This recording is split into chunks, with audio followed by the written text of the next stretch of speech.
Capítulo 16. La Biblia y la Revolución Francesa.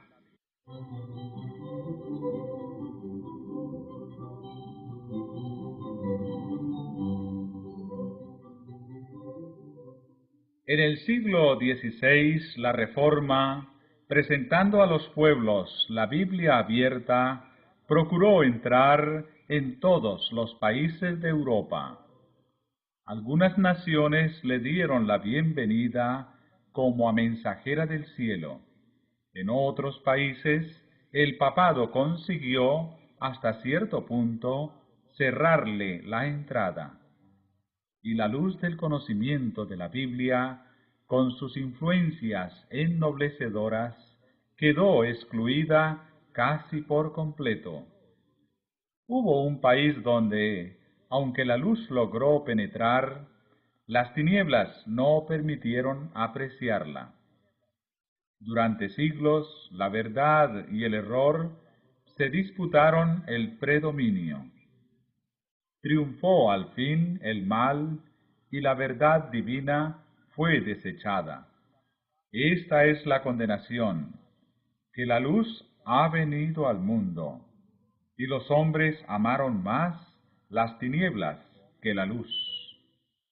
Aquella nación tuvo que cosechar los resultados del mal que ella misma se había escogido. El freno del Espíritu de Dios le fue quitado al pueblo que había despreciado el don de su gracia. Se permitió al mal que llegase a su madurez, y todo el mundo pudo palpar las consecuencias de este rechazamiento voluntario de la luz.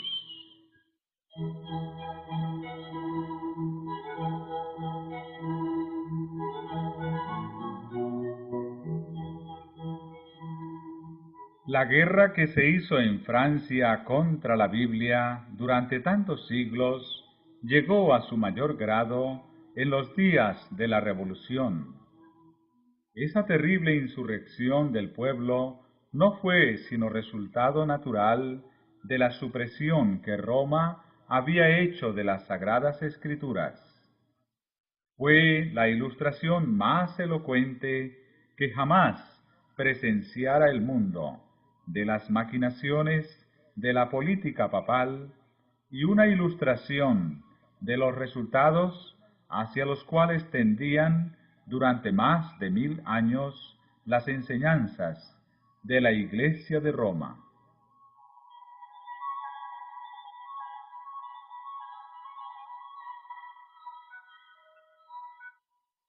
La supresión de las Sagradas Escrituras durante el período de la supremacía papal había sido predicha por los profetas, y el revelador había señalado también los terribles resultados que iba a tener especialmente para Francia el dominio del hombre de pecado.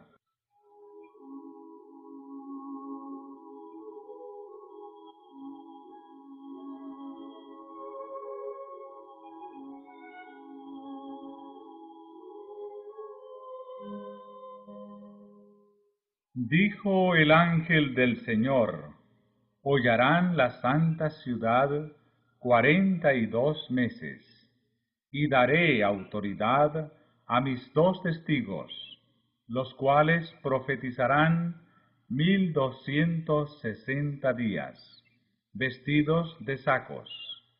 Y cuando hayan acabado de dar su testimonio, la bestia que sube del abismo hará guerra contra ellos, y prevalecerá contra ellos y los matará. Y sus cuerpos muertos yacerán en la plaza de la gran ciudad, que se llama simbólicamente Sodoma y Egipto, en donde también el Señor de ellos fue crucificado, y los que habitan sobre la tierra se regocijan sobre ellos y hacen fiesta, y se envían regalos los unos a los otros, porque estos 2 profetas atormentaron a los que habitan sobre la tierra. Y después de los 3 días y medio, el Espíritu de vida, venido de Dios, entró en ellos, y se levantaron sobre sus pies, y cayó gran temor sobre los que los vieron.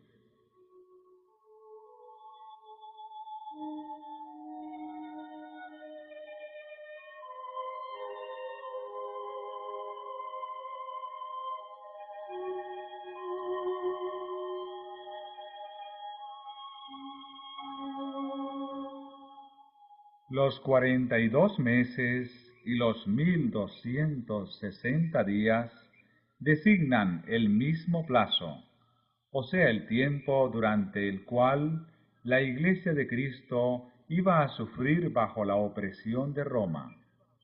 Los 1260 años del dominio temporal del Papa comenzaron en el año 538 después de Jesucristo y debían terminar en 1798. En dicha fecha entró en Roma un ejército francés que tomó preso al Papa, el cual murió en el destierro. A pesar de haberse elegido un nuevo Papa al poco tiempo, la jerarquía pontificia no volvió a alcanzar el esplendor y poderío que antes tuviera.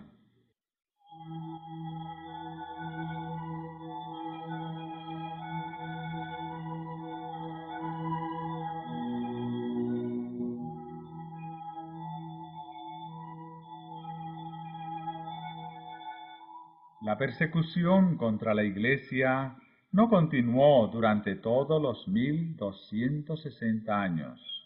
Dios, usando de misericordia con su pueblo, acortó el tiempo de tan horribles pruebas.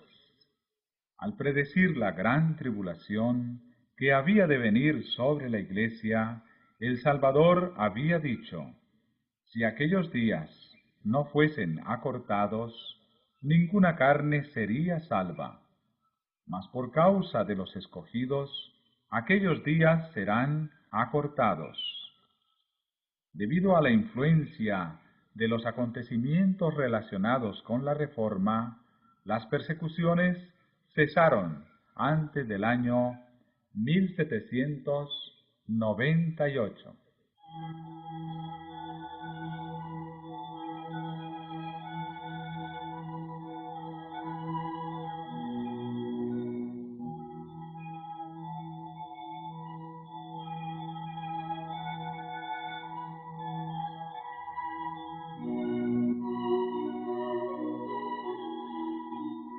Y acerca de los 2 testigos, el profeta declara más adelante: estos son los 2 olivos y los 2 candelabros que están delante de la presencia del Señor de toda la tierra. Lámpara es a mis pies tu palabra, dijo el salmista, y luz a mi camino. Estos 2 testigos representan las escrituras del Antiguo Testamento y del Nuevo. Ambos son testimonios importantes del origen y del carácter perpetuo de la ley de Dios. Ambos testifican también acerca del plan de salvación.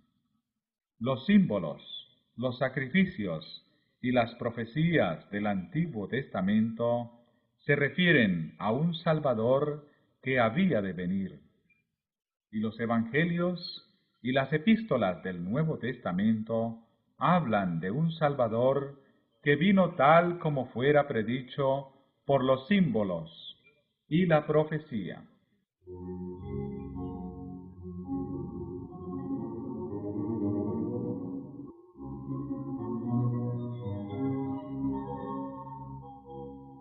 Los cuales profetizarán 1260 días, vestidos de sacos.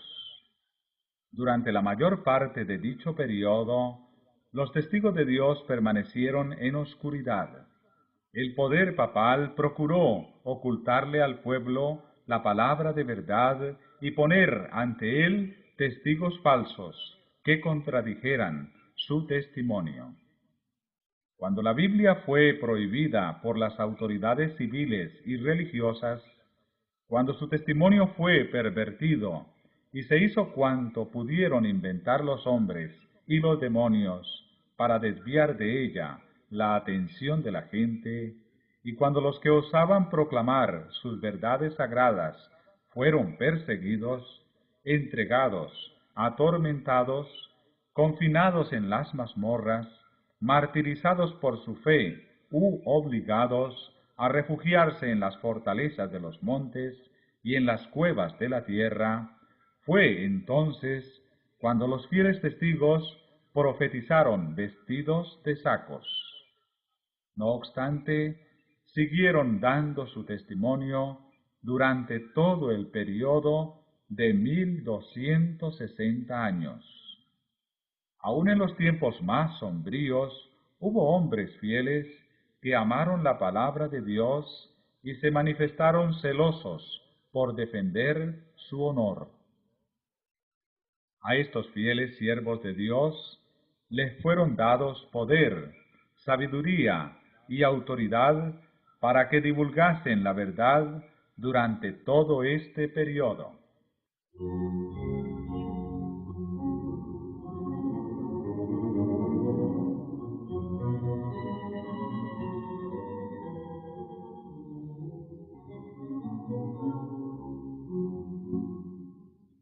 Y si alguno procura dañarlos, fuego procede de sus bocas, y devora a sus enemigos. Y si alguno procurare dañarlos, es menester que de esta manera sea muerto. Los hombres no pueden pisotear impunemente la palabra de Dios. El significado de tan terrible sentencia resalta en el último capítulo del Apocalipsis. Yo protesto a cualquiera que oye las palabras de las profecías de este libro, si alguno añadiere a estas cosas, Dios pondrá sobre él las plagas que están escritas en este libro. Y si alguno quitare de las palabras del libro de esta profecía, Dios quitará su parte del libro de la vida, y de la santa ciudad, y de las cosas que están escritas en este libro.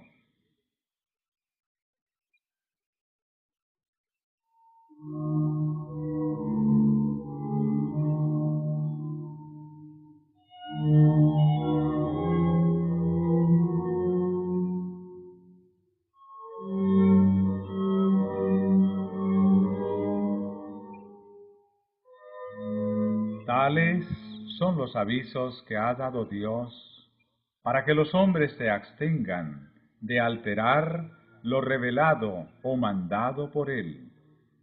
Estas solemnes denuncias se refieren a todos los que con su influencia hacen que otros consideren con menosprecio la ley de Dios. Deben hacer temblar y temer a los que le declaran con liviandad que poco importa que obedezcamos o no obedezcamos a la ley de Dios. Todos los que alteran el significado preciso de las Sagradas Escrituras, sobreponiéndoles sus opiniones particulares, y los que tuercen los preceptos de la palabra divina, ajustándolos a sus propias conveniencias o a las del mundo, se arrogan terrible responsabilidad. La palabra escrita, la ley de Dios, medirá el carácter de cada individuo y condenará a todo el que fuere hallado falto por esta prueba infalible.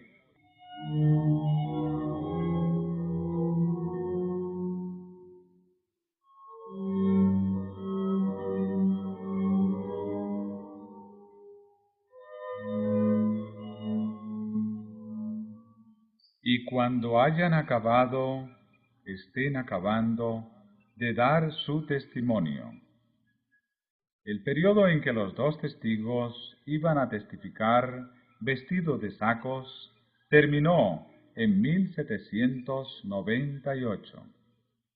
Cuando estuviesen por concluir su obra en la oscuridad, les haría la guerra el poder representado por la bestia que sube del abismo. En muchas de las naciones de Europa, los poderes que gobernaban la Iglesia y el Estado habían permanecido bajo el dominio de Satanás por medio del papado. Mas aquí se deja ver una nueva manifestación del poder satánico.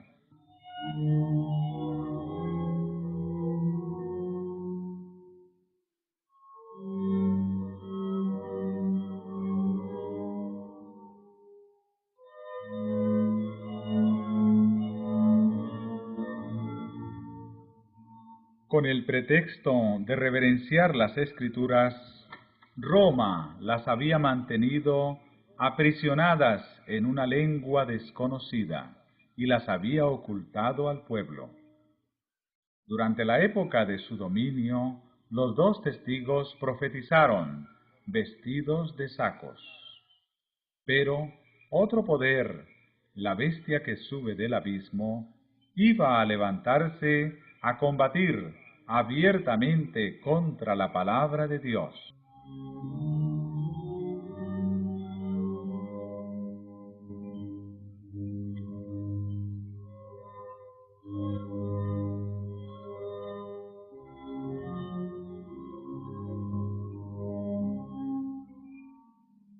La gran ciudad, en cuyas calles son asesinados los testigos y donde yacen sus cuerpos muertos, se llama simbólicamente Egipto.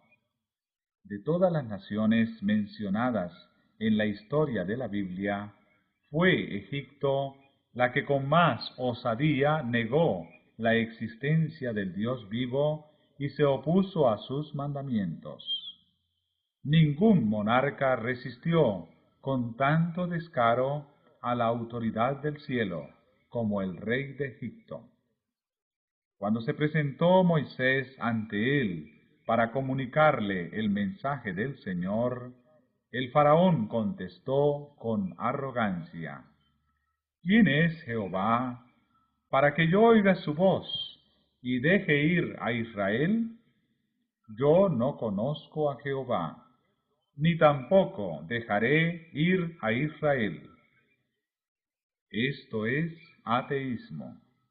Y la nación, representada por Egipto, iba a oponerse de un modo parecido a la voluntad del Dios vivo y a dar pruebas del mismo espíritu de incredulidad y desconfianza. La gran ciudad es también comparada simbólicamente con Sodoma. La corrupción de Sodoma, al quebrantar la ley de Dios, fue puesta de manifiesto especialmente en la vida disoluta, y este pecado iba a ser también rasgo característico de la nación que cumpliría lo que estaba predicho en este pasaje.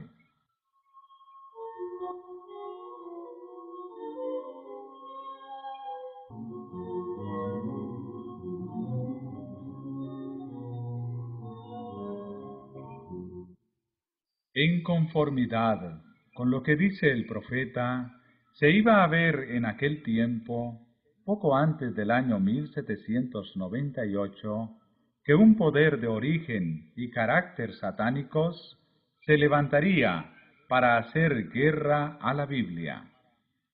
Y en la tierra en que de aquella manera iban a verse obligados a callar los dos testigos de Dios, se manifestarían el ateísmo del faraón y la disolución de Sodoma.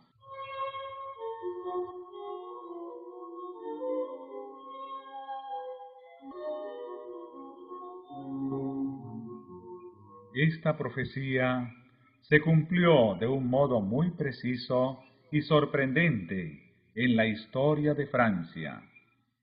Durante la Revolución, en 1793, el mundo oyó por primera vez a toda una asamblea de hombres nacidos y educados en la civilización, que se habían arrogado el derecho de gobernar a una de las más admirables naciones europeas, levantar unánime voz para negar la verdad más solemne para las almas y renunciar de común acuerdo a la fe y a la adoración que se deben tributar a la deidad. Francia ha sido la única nación del mundo acerca de la cual consta en forma auténtica que fue una nación erguida en rebelión contra el autor del universo. Muchos blasfemos, muchos infieles hay, y seguirá habiéndolos en Inglaterra, Alemania, España y en otras partes. Pero Francia es la única nación en la historia del mundo que por decreto de su Asamblea Legislativa declaró que no hay Dios, cosa que regocijó a todos los habitantes de la capital, y entre una gran mayoría de otros pueblos cantaron y bailaron hombres y mujeres al aceptar el manifiesto.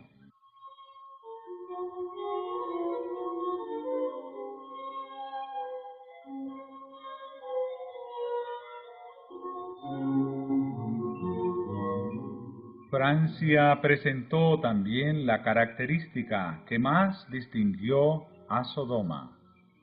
Durante la Revolución manifestóse una condición moral tan degradada y corrompida que puede compararse con la que acarreó la destrucción de las ciudades de la llanura.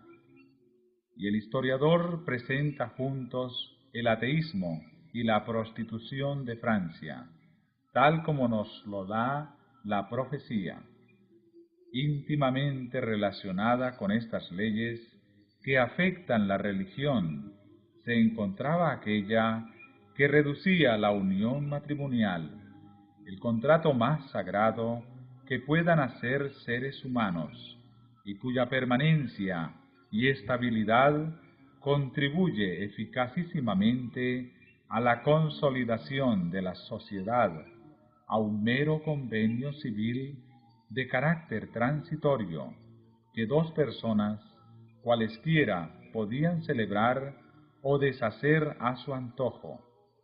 Si los demonios se hubieran propuesto inventar la manera más eficaz de destruir todo lo que existe de venerable, de bueno o de permanente en la vida doméstica, con la seguridad a la vez de que el daño que intentaban hacer se perpetuaría de generación en generación, no habrían podido echar mano de un plan más adecuado que el de la degradación del matrimonio.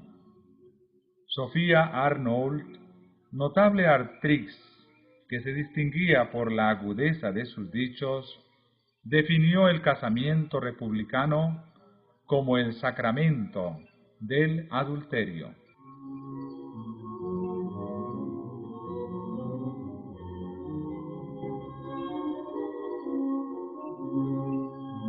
En donde también el Señor de ellos fue crucificado.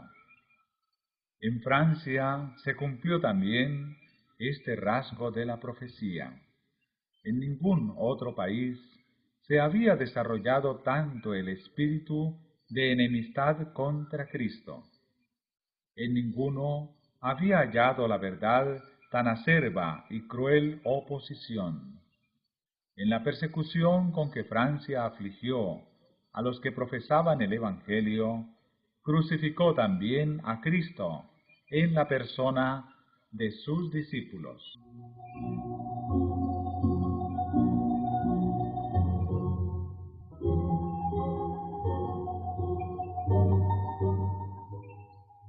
Siglo tras siglo, la sangre de los santos había sido derramada. Mientras los valdenses sucumbían en las montañas del Piamonte a causa de la palabra de Dios y del testimonio de Jesús, sus hermanos, los albigenses de Francia, testificaban de la misma manera por la verdad. En los días de la Reforma, los discípulos de ésta habían sucumbido en medio de horribles tormentos. Reyes y nobles, mujeres de elevada alcurnia, delicadas doncellas, la flor y nata de la nación, se habían recreado viendo las agonías de los mártires de Jesús. Los valientes hugonotes, en su lucha por los derechos más sagrados al corazón humano, habían derramado su sangre en muchos y rudos combates. Los protestantes eran considerados como fuera de la ley. Sus cabezas eran puestas a precio y se les cazaba como a fieras.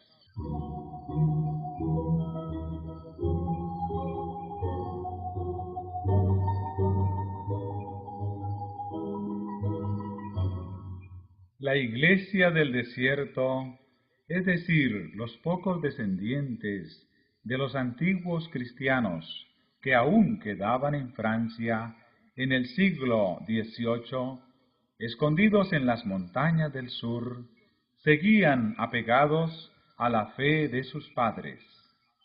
Cuando se arriesgaban a congregarse en las faldas de los montes o en los páramos solitarios, eran cazados por los soldados y arrastrados a las galeras, donde llevaban una vida de esclavos hasta su muerte.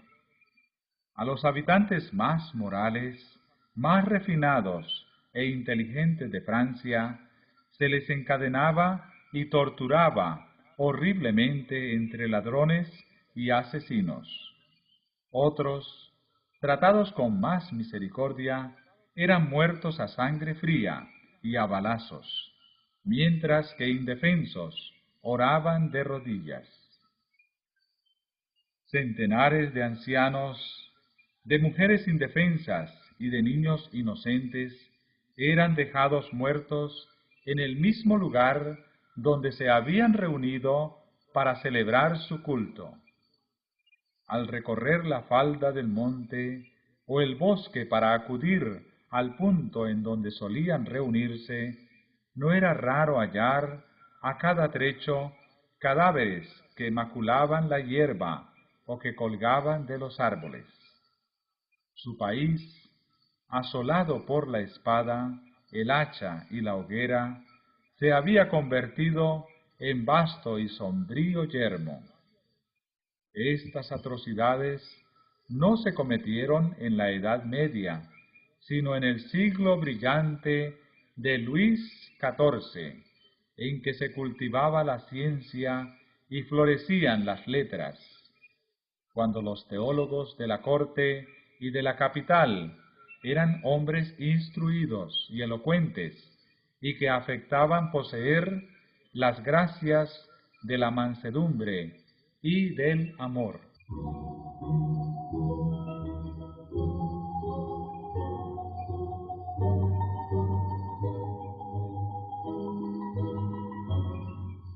Pero lo más inicuo que se registra en el lóbrego catálogo de los crímenes, el más horrible de los actos diabólicos de aquella sucesión de siglos espantosos, fue la matanza de San Bartolomé. Todavía se estremece horrorizado el mundo al recordar las escenas de aquella carnicería, la más vil y alevosa que se registra. El rey de Francia, instado por los sacerdotes y prelados de Roma, sancionó tan espantoso crimen. El tañido de una campana, resonando a medianoche, dio la señal del degüello.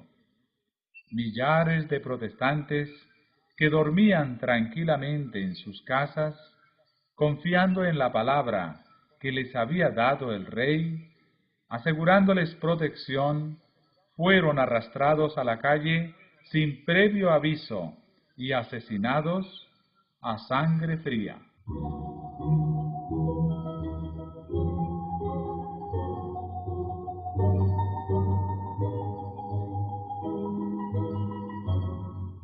Así como Cristo era el jefe invisible de su pueblo cuando salió de la esclavitud de Egipto, así lo fue Satanás de sus súbditos cuando acometieron la horrenda tarea de multiplicar el número de los mártires.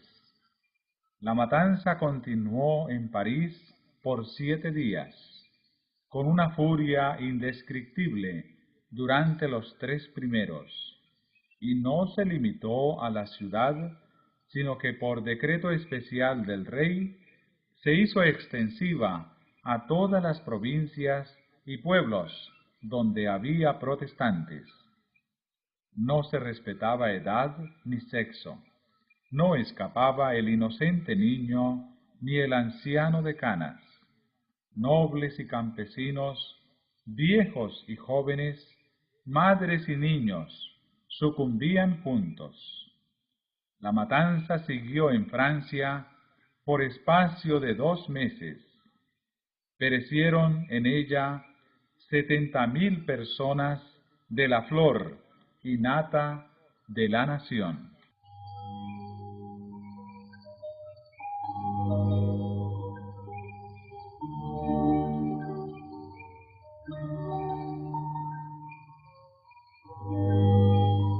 Cuando la noticia de la matanza llegó a Roma, el regocijo del clero no tuvo límites. El cardenal de Lorena premió al mensajero con 1000 duros. El cañón de San Angelo tronó en alegres salvas. Se oyeron las campanas de todas las torres. Innumerables fogatas convirtieron la noche en día, y Gregorio XIII, acompañado de los cardenales y otros dignatarios eclesiásticos, se encaminó en larga procesión hacia la iglesia de San Luis, donde el cardenal de Lorena cantó el Te Deum. Se acuñó una medalla para conmemorar la matanza, y aún puede verse en el Vaticano 3 frescos de Vasari, representando la agresión contra el almirante, al rey en el concilio maquinando la matanza y la matanza misma.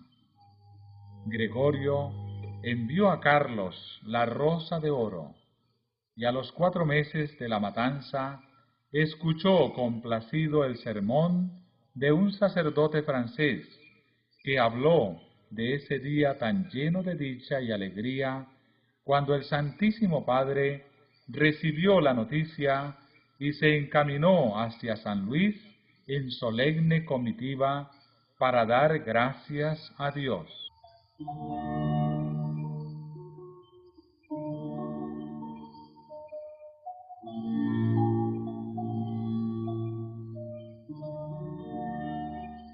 El mismo espíritu, maestro que impulsó la matanza de San Bartolomé, fue también el que dirigió las escenas de la revolución. Jesucristo fue declarado impostor, y el grito de unión de los incrédulos franceses era: «Aplastad al infame», lo cual decían refiriéndose a Cristo. Las blasfemias contra el cielo y las iniquidades más abominables se daban la mano, y eran exaltados a los mejores puestos los hombres más degradados y los más entregados al vicio y a la crueldad.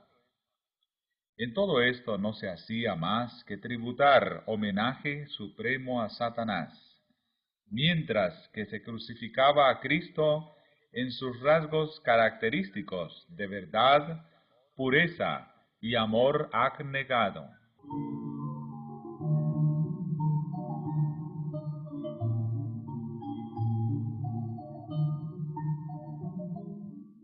La bestia que sube del abismo hará guerra contra ellos y prevalecerá contra ellos y los matará.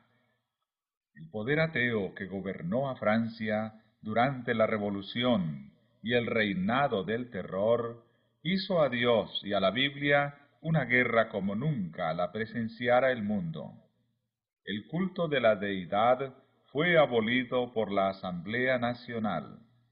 Se recogían Biblias para quemarlas en las calles, haciendo cuanta burla de ellas se podía. La ley de Dios fue pisoteada, las instituciones de la Biblia abolidas. El día del descanso semanal fue abandonado y en su lugar se consagraba un día de cada 10 a la orgía y a la blasfemia. El bautismo y la comunión quedaron prohibidos. Y en los sitios más a la vista de los cementerios se fijaron avisos en que se declaraba que la muerte era un sueño eterno.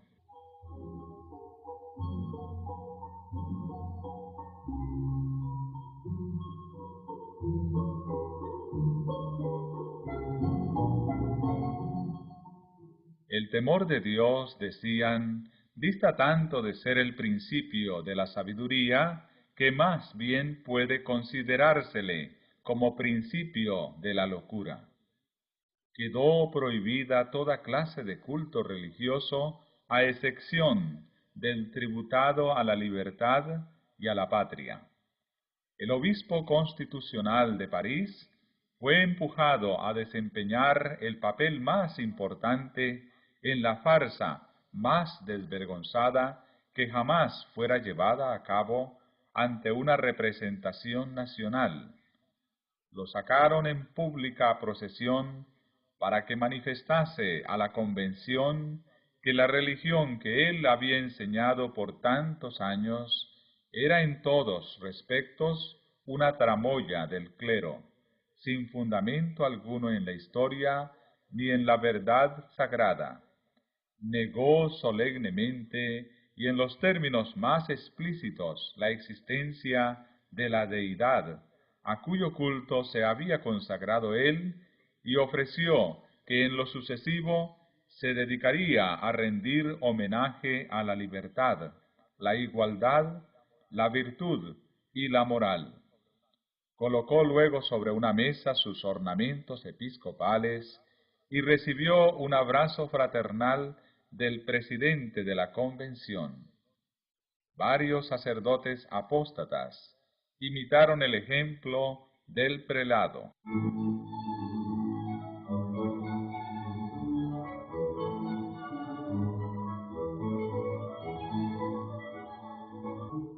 Y los que habitan sobre la tierra se regocijan sobre ellos y hacen fiesta, y se envían regalos los unos a los otros, porque estos dos profetas atormentaron a los que habitan sobre la tierra.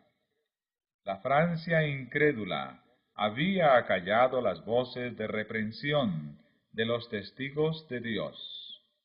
La palabra de verdad yacía muerta en sus calles, y los que odiaban las restricciones y los preceptos de la ley de Dios se llenaron de júbilo. Los hombres desafiaban públicamente al Rey de los cielos y gritaban como los pecadores de la antigüedad: ¿Cómo sabe Dios? ¿Y hay conocimiento en lo alto?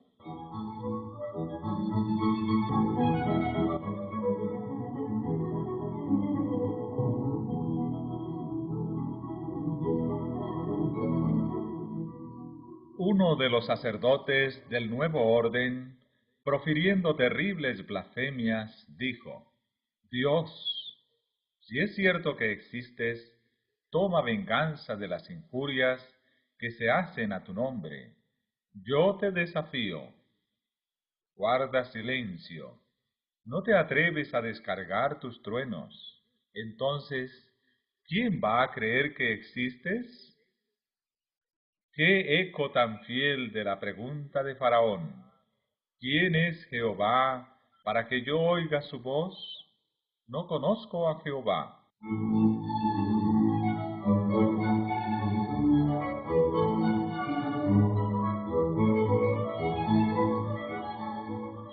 Dijo el necio en su corazón, no hay Dios. Y el Señor declara respecto de los que pervierten la verdad, que se hará manifiesta a todos su necedad. Después que hubo renunciado al culto del Dios vivo, el alto y el excelso que habita la eternidad, cayó Francia al poco tiempo en una idolatría degradante, rindiendo culto a la diosa de la razón en la persona de una mujer libertina. Y esto en la Cámara representativa de la nación y por medio de las más altas autoridades civiles y legislativas. Dice el historiador, una de las ceremonias de aquel tiempo de locura no tiene igual por lo absurdo combinado con lo impío. Las puertas de la convención se abrieron de par en par para dar entrada a los músicos de la banda que precedía a los miembros del cuerpo municipal que entraron en solemne procesión, cantando un himno a la libertad y escoltando como objeto de su futura adoración a una mujer cubierta con un velo, y a la cual llamaban la diosa de la razón.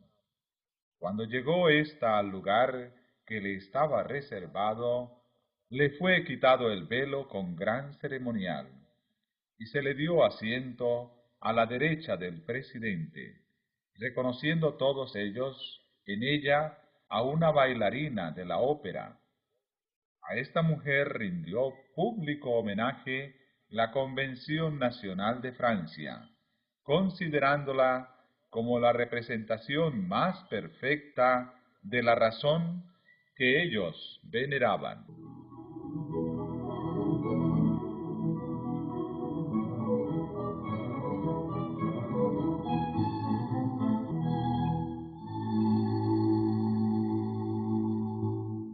Esta momería sacrílega y ridícula estuvo de moda, y la instalación de la diosa de la razón fue imitada en algunas poblaciones del país que deseaban demostrar que se hallaban a la altura de la revolución.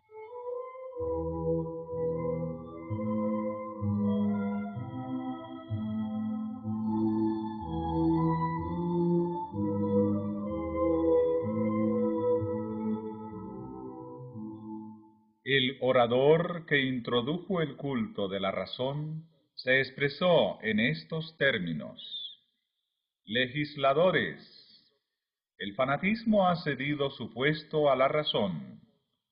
Sus turbios ojos no han podido resistir el brillo de la luz. Un pueblo inmenso se ha trasladado hoy a esas bóvedas góticas en las que por primera vez han repercutido los ecos de la verdad. Allí han celebrado los franceses el único culto verdadero, el de la libertad, el de la razón. Allí hemos hecho votos por la prosperidad de las armas de la República. Allí hemos abandonado inanimados ídolos para seguir a la razón, a esta imagen animada, la obra más sublime de la naturaleza.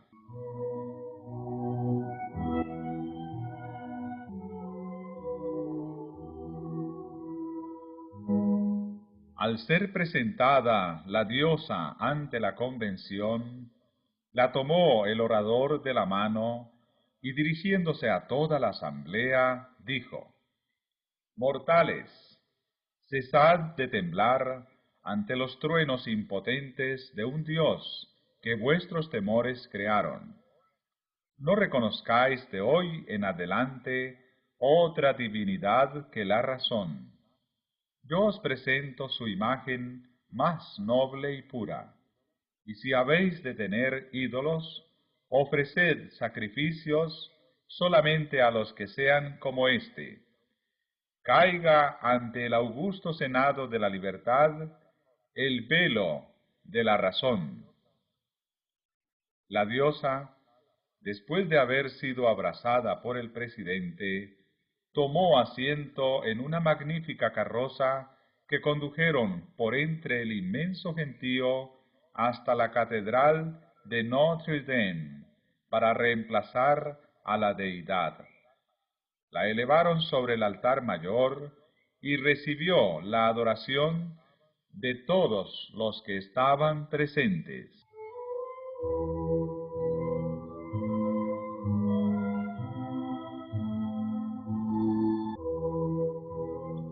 Poco después de esto, procedieron a quemar públicamente la Biblia.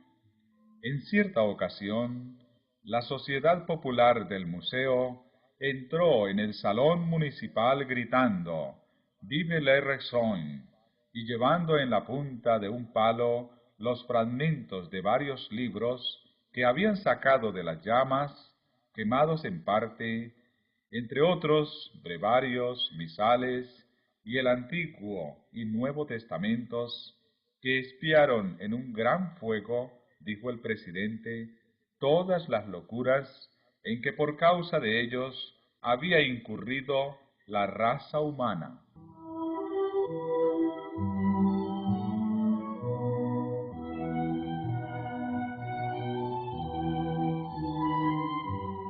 El romanismo había principiado la obra que el ateísmo se encargaba de concluir. A la política de Roma se debía la condición social, política y religiosa que empujaba a Francia hacia la ruina. No faltan los autores que, refiriéndose a los horrores de la Revolución, admiten que de esos excesos debe hacerse responsables al trono y a la Iglesia.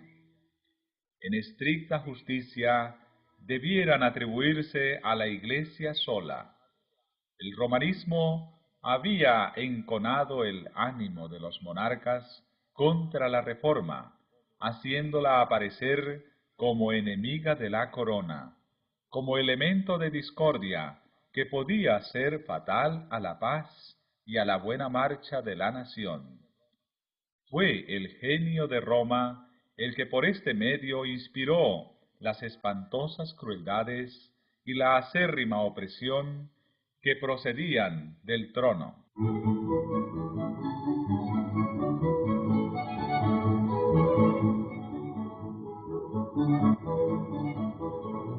El espíritu de libertad acompañaba a la Biblia. Doquiera se le recibiese, el Evangelio despertaba la inteligencia de los hombres. Estos empezaban por arrojar las cadenas que por tanto tiempo los habían tenido sujetos a la ignorancia, al vicio y a la superstición. Empezaban a pensar y a obrar como hombres. Al ver esto los monarcas temieron por la suerte de su despotismo.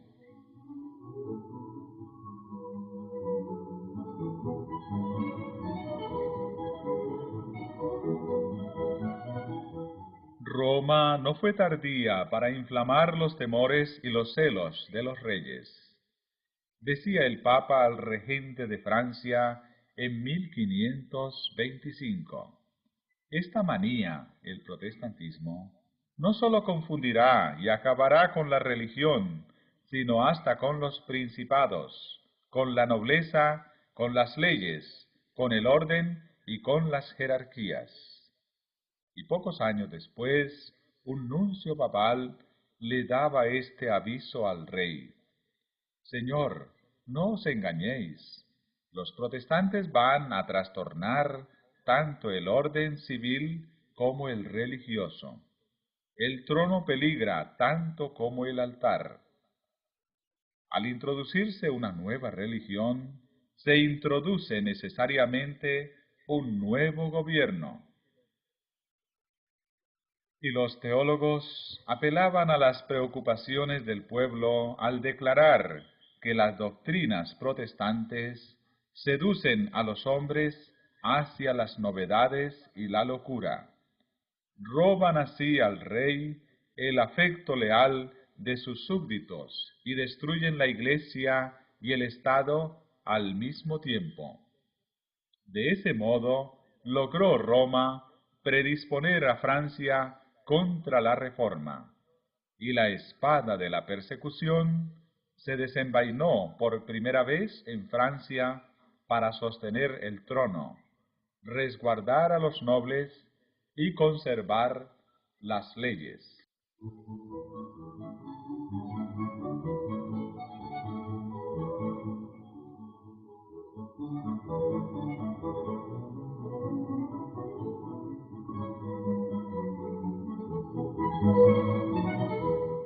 Poco previeron los reyes cuán fatales iban a ser los resultados de tan odiosa política. Las enseñanzas de la Biblia eran las que hubieran podido implantar en las mentes y en los corazones de los hombres aquellos principios de justicia, de templanza, de verdad, de equidad y de benevolencia, que son la piedra angular del edificio de la prosperidad de un pueblo. La justicia engrandece la nación, y con ella será afirmado el trono. El efecto de la justicia será paz, y la labor de justicia, reposo y seguridad para siempre. El que obedece las leyes divinas es el que mejor respetará y acatará las leyes de su país. El que teme a Dios honrará al rey en el ejercicio de su autoridad justa y legítima. Pero por desgracia, Francia prohibió la Biblia y desterró a sus discípulos. Siglo tras siglo hubo hombres de principios e integridad, de gran inteligencia y de fuerza moral, que tuvieron valor para confesar sus convicciones y fe suficiente para sufrir por la verdad. Siglo tras siglo, estos hombres penaron como esclavos en las galeras, y perecieron en la hoguera, o lo dejaron que se pudrieran en tenebrosas e inmundas mazmorras. Miles y miles se pusieron en salvo huyendo, y esto duró 250 años después de iniciada la Reforma.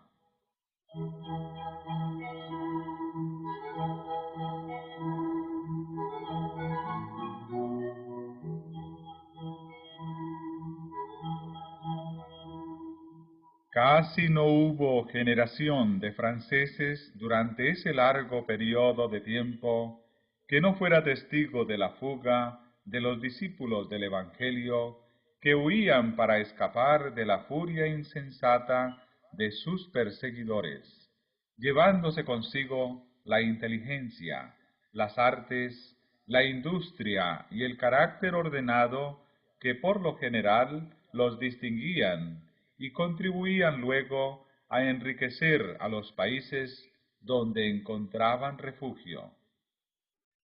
Pero en la medida en que enriquecían otros países con sus preciosos dones, despojaban al suyo propio.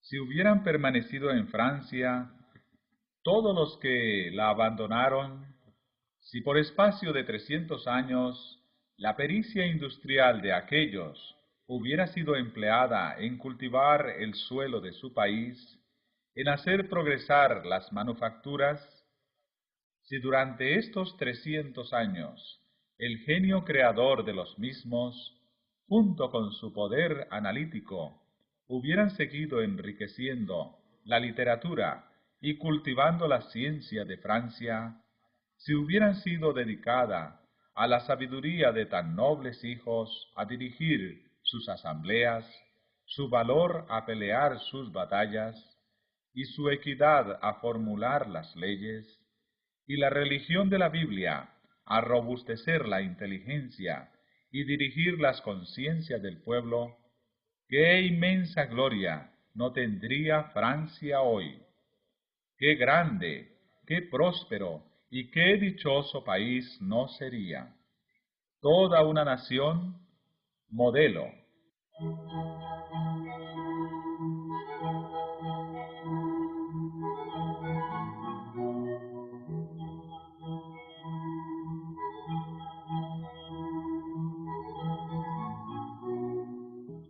Pero un fanatismo ciego e inexorable echó de su suelo a todos los que enseñaban la virtud, a los campeones del orden y a los honrados defensores del trono. Dijo a los que hubieran podido dar a su país renombre y gloria: escoged entre la hoguera o el destierro.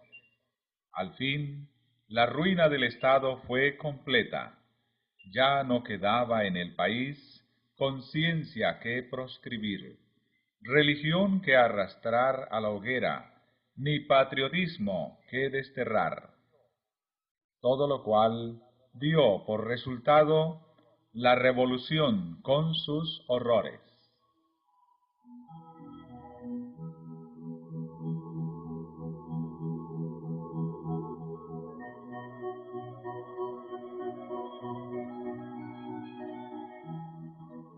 Con la huida de los hugonotes quedó Francia sumida en general decadencia. Florecientes ciudades manufactureras quedaron arruinadas. Los distritos más fértiles volvieron a quedar baldíos. El entorpecimiento intelectual y el decaimiento de la moralidad sucedieron al notable progreso que antes imperara. París quedó convertido en un vasto asilo. Asegúrase que precisamente antes de estallar la revolución, 200.000 indigentes dependían de los socorros del rey. Únicamente los jesuitas prosperaban en la nación decaída y gobernaban con infame tiranía sobre las iglesias y las escuelas, las cárceles y las galeras.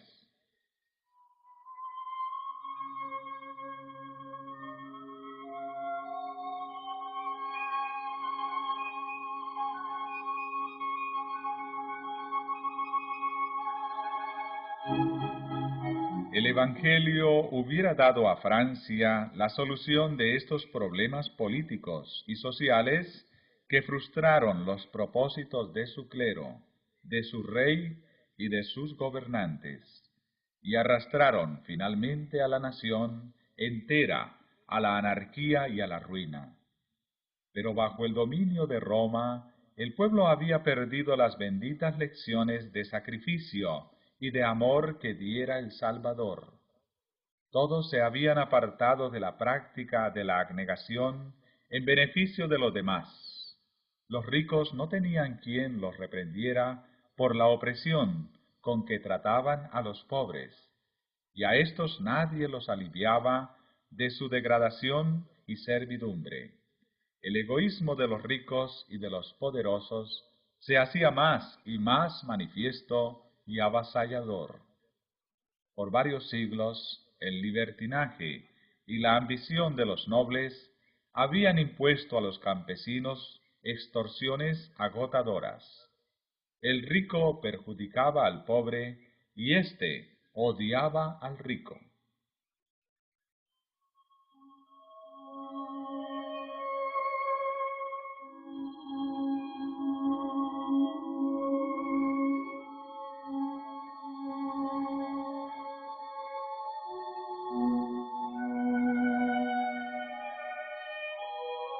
En muchas provincias sucedía que los nobles eran dueños del suelo y los de las clases trabajadoras simples arrendatarios. Y de este modo el pobre estaba a merced del rico y se veía obligado a someterse a sus exorbitantes exigencias. La carga del sostenimiento de la Iglesia y del Estado pesaba sobre los hombros de las clases media y baja del pueblo, las cuales eran recargadas con tributos por las autoridades civiles y por el clero. El placer de los nobles era considerado como ley suprema, y que el labriego y el campesino pereciesen de hambre no era para conmover a sus opresores. En todo momento el pueblo debía velar exclusivamente por los intereses del propietario. Los agricultores llevaban una vida de trabajo duro y continuo, y de una miseria sin alivio. Y si alguna vez osaban quejarse, se les trataba con insolente desprecio. En los tribunales siempre se fallaba en favor del noble y en contra del campesino. Los jueces aceptaban sin escrúpulo el cohecho. En virtud de este sistema de corrupción universal, cualquier capricho de la aristocracia tenía fuerza de ley. De los impuestos exigidos a la gente común por los magnates seculares y por el clero, no llegaba ni la mitad al tesoro del reino, ni al arca episcopal, pues la mayor parte de los que cobraban lo gastaban los recaudadores en la disipación y en francachelas. Y los que de esta manera despojaban a sus consúbditos estaban libres de impuestos y con derecho por la ley o por la costumbre a ocupar todos los puestos del gobierno. La clase privilegiada estaba formada por 150.000 personas, y para regalar a esta gente se condenaba a millones de seres a una vida de degradación irremediable.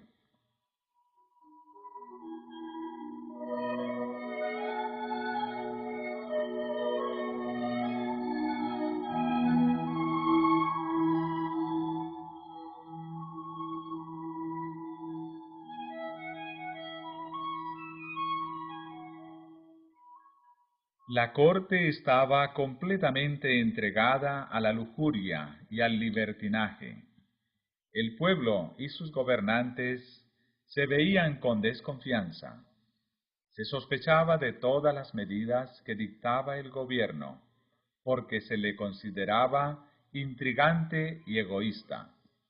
Por más de medio siglo antes de la Revolución, ocupó el trono Luis XV, quien aún en aquellos tiempos corrompidos sobresalió en su frivolidad, su indolencia y su lujuria. Al observar aquella depravada y cruel aristocracia y a la clase humilde sumergida en la ignorancia y en la miseria, al Estado en plena crisis financiera y al pueblo exasperado, no se necesitaba tener ojo de profeta para ver de antemano una inminente insurrección. A las amonestaciones que le daban sus consejeros, solía contestar el rey: procurad que todo siga así mientras yo viva. Después de mi muerte, suceda lo que quiera. En vano se le hizo ver la necesidad que había de una reforma. Bien comprendía él el mal estado de las cosas, pero no tenía ni valor ni poder suficiente para remediarlo. Con acierto describía él la suerte de Francia, con su respuesta tan egoísta como indolente: después de mí, el diluvio.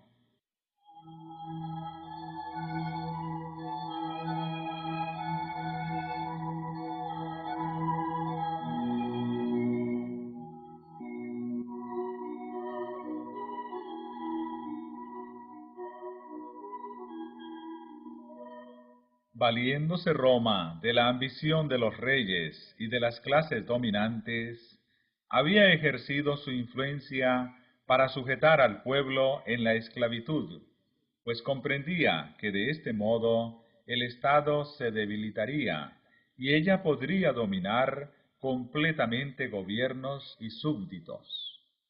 Por su previsora política advirtió que para esclavizar eficazmente a los hombres necesitaba subyugar sus almas y que el medio más seguro para evitar que escapasen de su dominio era convertirlos en seres impropios para la libertad. 1000 veces más terrible que el padecimiento físico que resultó de su política fue la degradación moral que prevaleció en todas partes. Despojado el pueblo de la Biblia y sin más enseñanzas que la del fanatismo y la del egoísmo, quedó sumido en la ignorancia y en la superstición, y tan degradado por los vicios que resultaba incapaz de gobernarse por sí solo.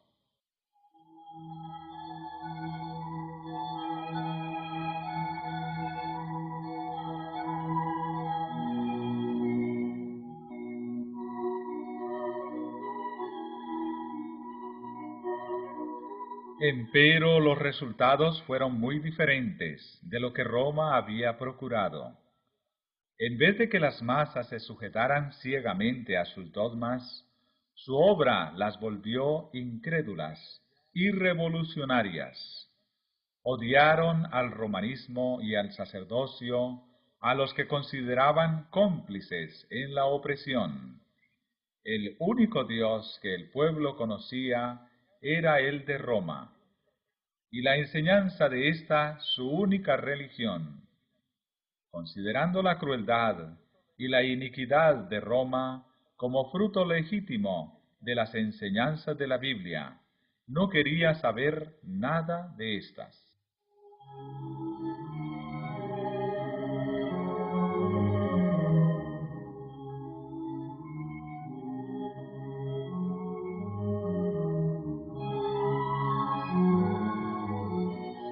Roma había dado a los hombres una idea falsa del carácter de Dios y pervertido sus requerimientos.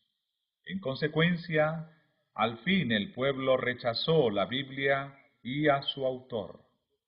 Roma había exigido que se creyese ciegamente en sus dogmas, que declaraba sancionados por las Escrituras. En la reacción que se produjo, Voltaire y sus compañeros desecharon en absoluto la palabra de Dios e hicieron cundir por todas partes el veneno de la incredulidad. Roma había hollado al pueblo con su pie de hierro, y las masas degradadas y embrutecidas, al sublevarse contra tamaña tiranía, desconocieron toda sujeción. Se enfurecieron al ver que por mucho tiempo habían aceptado tan descarados embustes y rechazaron la verdad juntamente con la mentira. Y confundiendo la libertad con el libertinaje, los esclavos del vicio se regocijaron con una libertad imaginaria.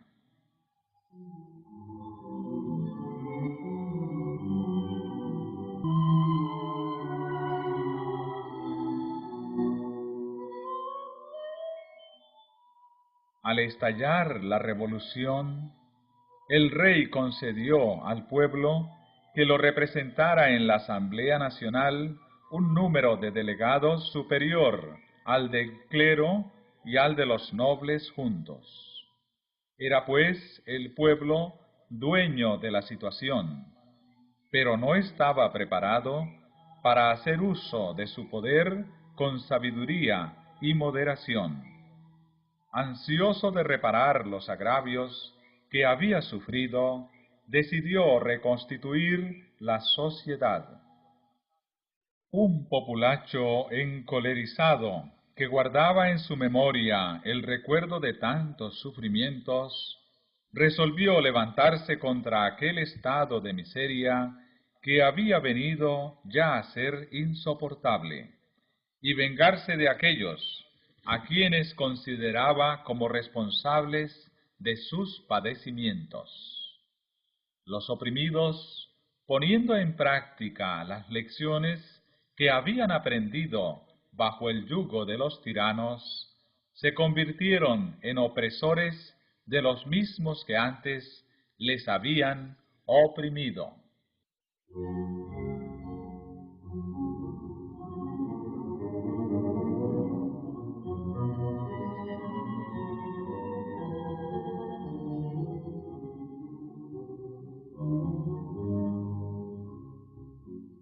La desdichada Francia recogió con sangre lo que había sembrado. Terribles fueron las consecuencias de su sumisión al poder avasallador de Roma.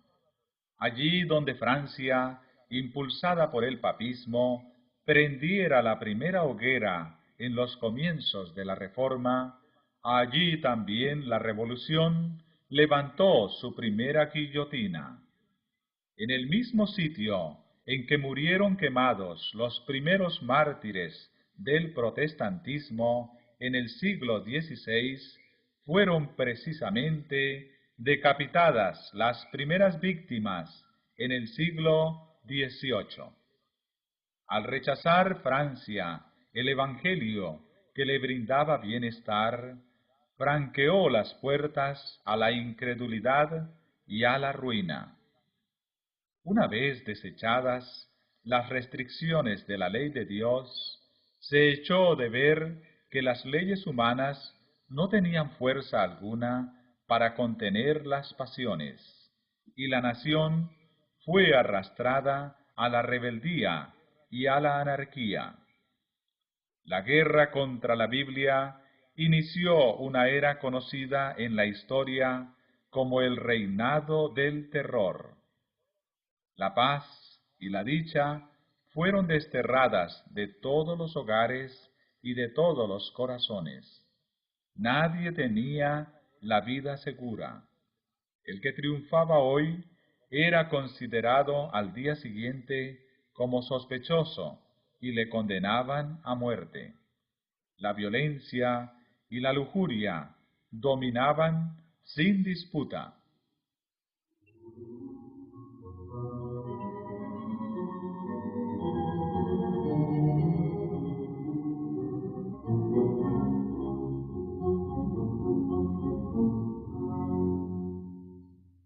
El rey, el clero y la nobleza tuvieron que someterse a las atrocidades de un pueblo excitado y frenético.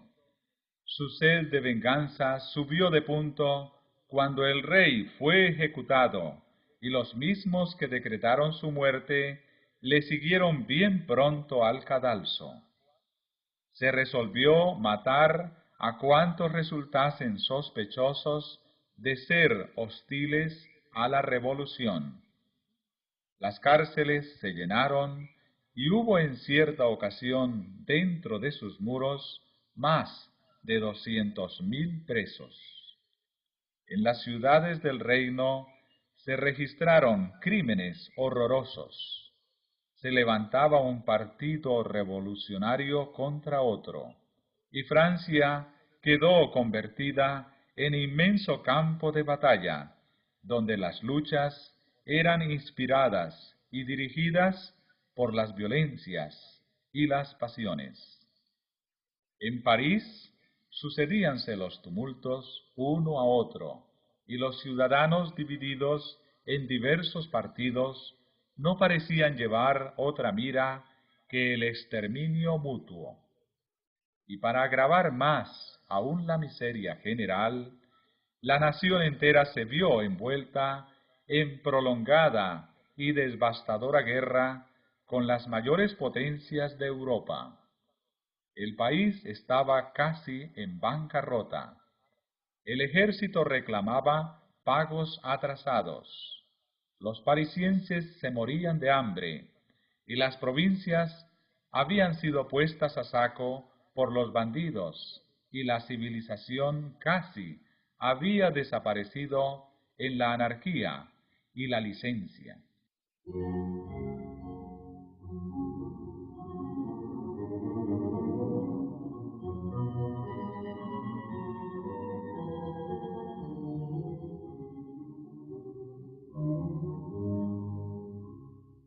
Harto bien había aprendido el pueblo las lecciones de crueldad y de tormento que con tanta diligencia Roma le enseñara.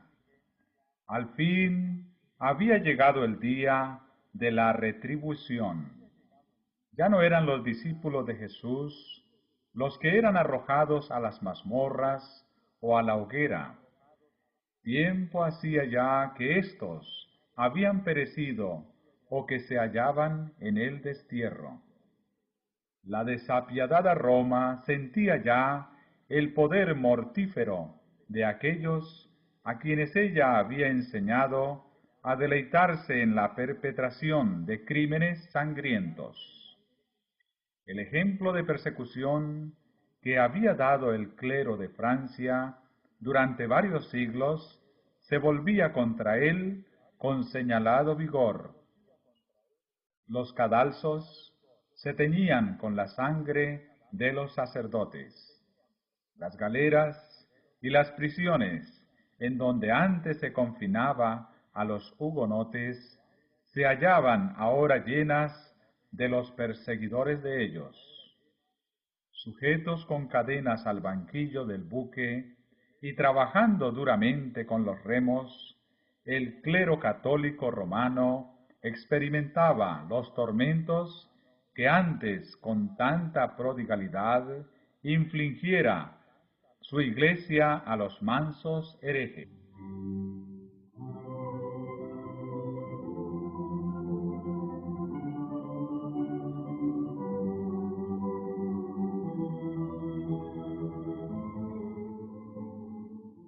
Llegó entonces el día en que el código más bárbaro que jamás se haya conocido fue puesto en vigor por el tribunal más bárbaro que se hubiera visto hasta entonces. Día aquel en que nadie podía saludar a sus vecinos, ni a nadie se le permitía que hiciese oración, so pena de incurrir en el peligro de cometer un crimen digno de muerte, en que los espías acechaban en cada esquina, en que la guillotina no cesaba en su tarea día tras día, en que las cárceles estaban tan llenas de presos que más parecían galeras de esclavos, y en que las acequias corrían al Sena, llevando en sus raudales la sangre de las víctimas.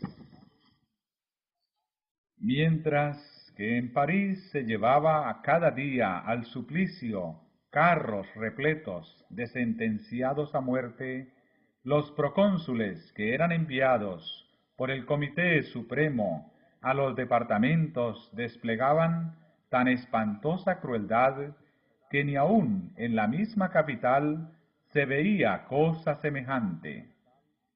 La cuchilla de la máquina infernal no daba abasto a la tarea de matar gente. Largas filas de cautivos sucumbían bajo descargas graneadas de fusilería. Se abrían intencionalmente boquetes en las barcazas sobrecargadas de cautivos. Lyon se había convertido en desierto.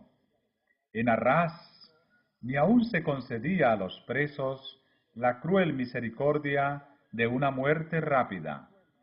Por toda la ribera del Loira, río abajo desde Saumur al mar, se veían grandes bandadas de cuervos y milanos que devoraban los cadáveres desnudos que yacían unidos en abrazos horrendos y repugnantes.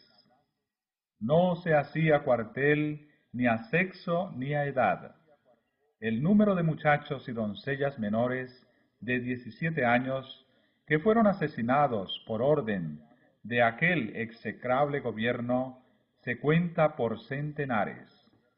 Pequeñuelos, arrebatados del regazo de sus madres, eran ensartados de pica en pica entre las filas jacobinas. En apenas 10 años perecieron multitudes de seres humanos.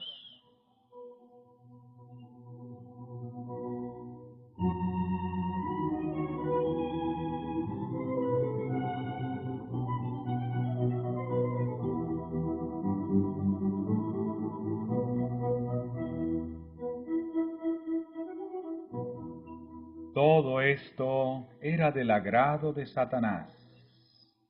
Con este fin había estado trabajando desde hacía muchos siglos. Su política es el engaño desde el principio hasta el fin, y su firme intento es acarrear a los hombres dolor y miseria, desfigurar y corromper la obra de Dios, estorbar sus planes divinos de benevolencia y amor, y de esta manera contristar al cielo. Confunde con sus artimañas las mentes de los hombres y hace que éstos achaquen a Dios la obra diabólica, como si toda esta miseria fuera resultado de los planes del Creador.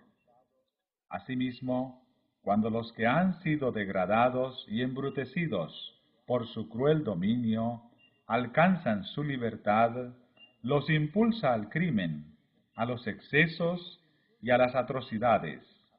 Y luego los tiranos y los opresores se valen de semejantes cuadros del libertinaje para ilustrar las consecuencias de la libertad.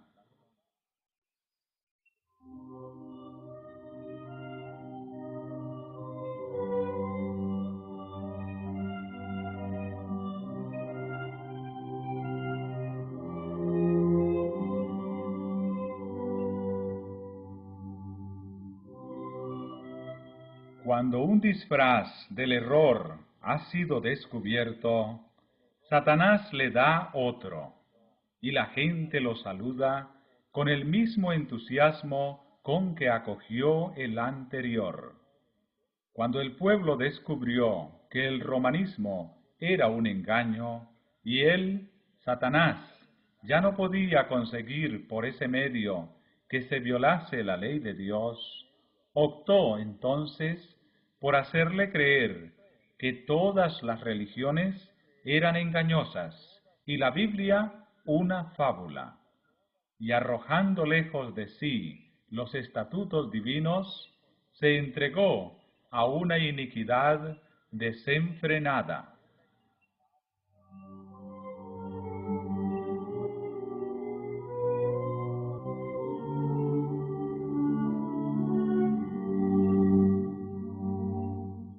El error fatal que ocasionó tantos males a los habitantes de Francia fue el desconocimiento de esta gran verdad, que la libertad bien entendida se basa en las prohibiciones de la ley de Dios.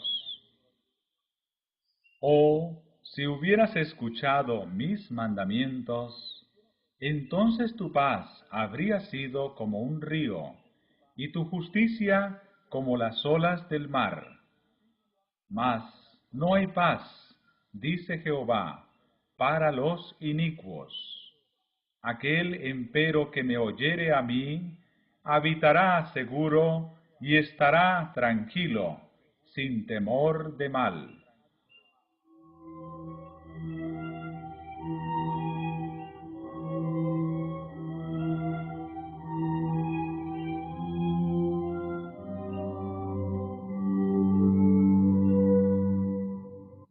Los ateos, los incrédulos y los apóstatas se oponen abiertamente a la ley de Dios, pero los resultados de su influencia prueban que el bienestar del hombre depende de la obediencia a los estatutos divinos. Los que no quieran leer esta lección en el libro de Dios tendrán que leerla en la historia de las naciones.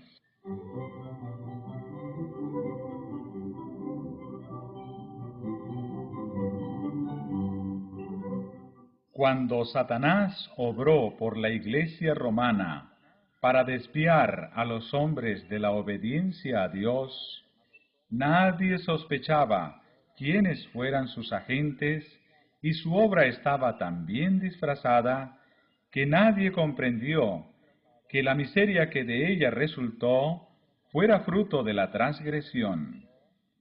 Pero su poder fue contrarrestado de tal modo por la obra del Espíritu de Dios que sus planes no llegaron a desarrollarse hasta su consumación.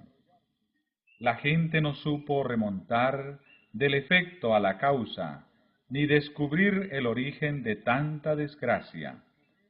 Pero en la Revolución, la Asamblea Nacional rechazó la ley de Dios, y durante el reinado de terror que siguió, todos pudieron ver cuál era la causa de todas las desgracias.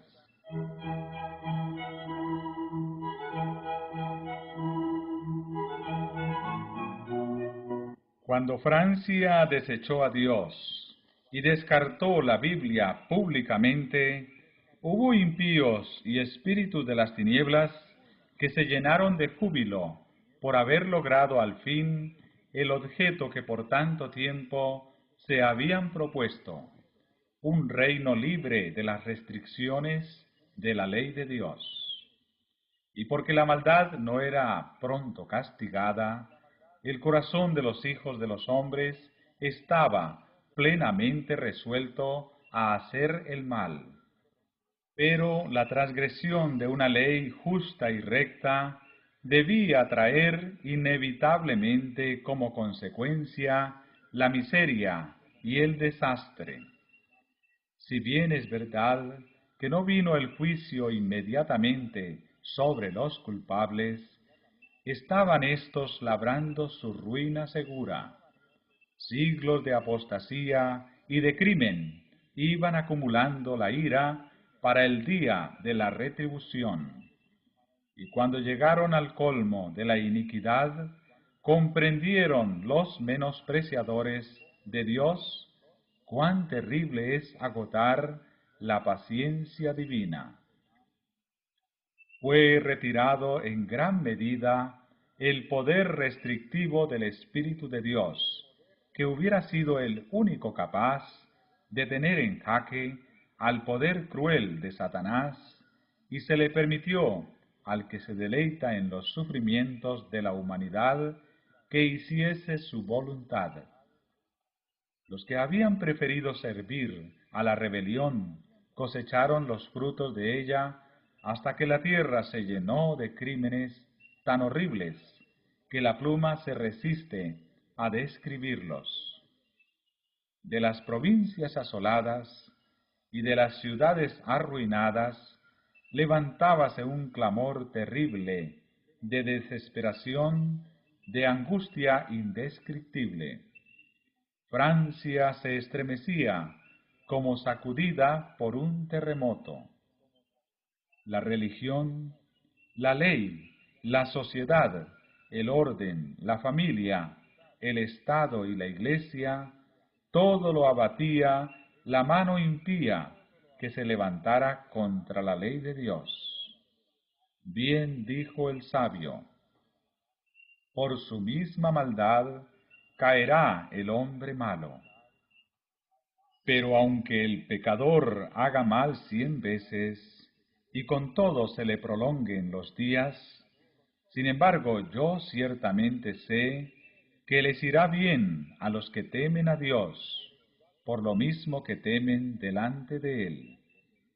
Al hombre malo, empero, no le irá bien, por cuanto aborrecieron la ciencia, y no escogieron el temor de Jehová. Por tanto comerán del fruto de su mismo camino, y se hartarán de sus propios consejos.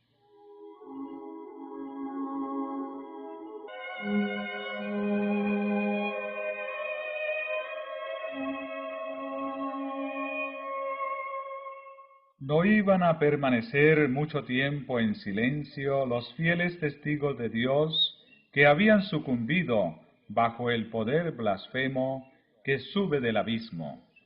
Después de los 3 días y medio, el Espíritu de vida, venido de Dios, entró en ellos, y se levantaron sobre sus pies, y cayó gran temor sobre los que los vieron. En 1793 había promulgado la Asamblea Francesa los decretos que abolían la religión cristiana y desechaban la Biblia.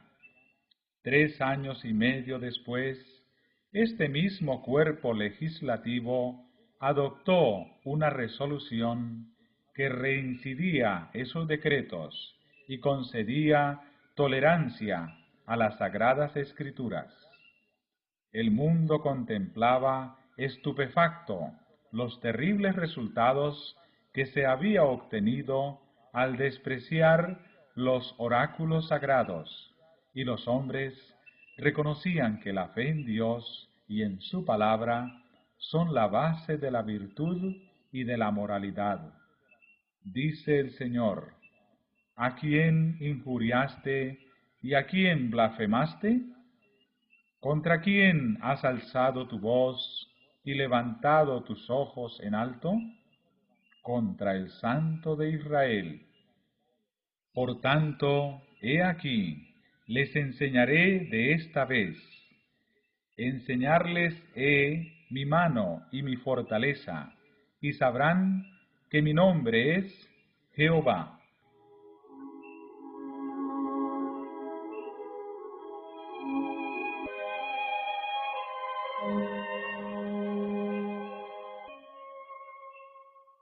Hablando de los dos testigos, el profeta dice además: y oyeron una grande voz del cielo que les decía: subid acá. Y subieron al cielo en una nube, y sus enemigos los vieron. Desde que Francia les declarara la guerra, estos dos testigos de Dios han recibido mayor honra que nunca antes. En el año 1804 se organizó la Sociedad Bíblica Británica y Extranjera. Este hecho fue seguido de otros semejantes en otras partes de Europa, donde se organizaron sociedades similares con numerosas ramas esparcidas por muchas partes del continente.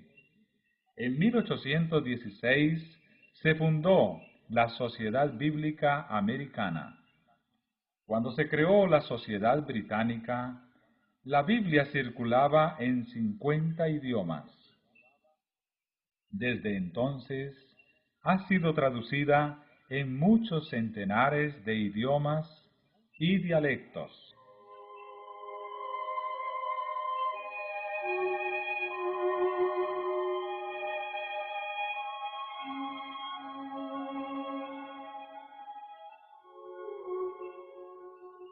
Durante los 50 años que precedieron a 1792, se daba muy escasa importancia a la obra de las misiones en el extranjero.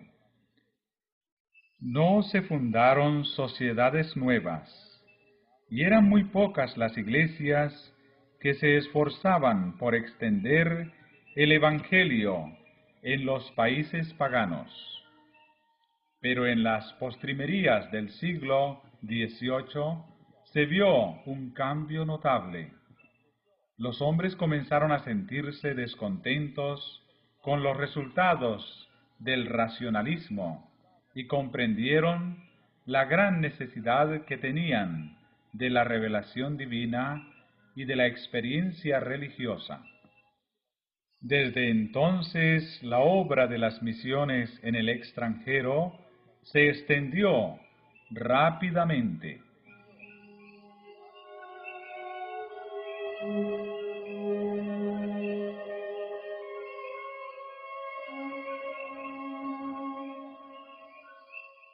Los adelantos de la imprenta dieron notable impulso a la circulación de la Biblia. El incremento de los medios de comunicación entre los diferentes países, la supresión de las barreras del prejuicio y del exclusivismo nacional y la pérdida del dominio temporal del pontífice de Roma han ido abriéndole paso a la palabra de Dios.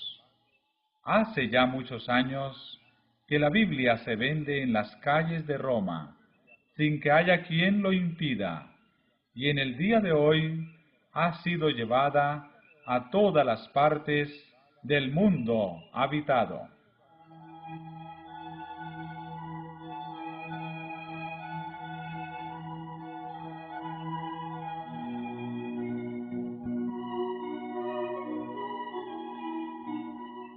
El incrédulo Voltaire dijo con arrogancia en cierta ocasión: «Estoy cansado de oír de continuo que 12 hombres establecieron la religión cristiana. Yo he de probar que un solo hombre basta para destruirla». Han transcurrido varias generaciones desde que Voltaire murió y millones de hombres han secundado su obra de propaganda contra la Biblia. Pero lejos de agotarse la circulación del precioso libro, allí donde había 100 ejemplares, en tiempos de 100.000. Como dijo uno de los primitivos reformadores, hablando de la Iglesia cristiana, la Biblia es un yunque sobre el cual se han gastado muchos martillos. Ya había dicho el Señor: ninguna arma forjada contra ti tendrá éxito, y a toda lengua que en juicio se levantare contra ti, condenarás.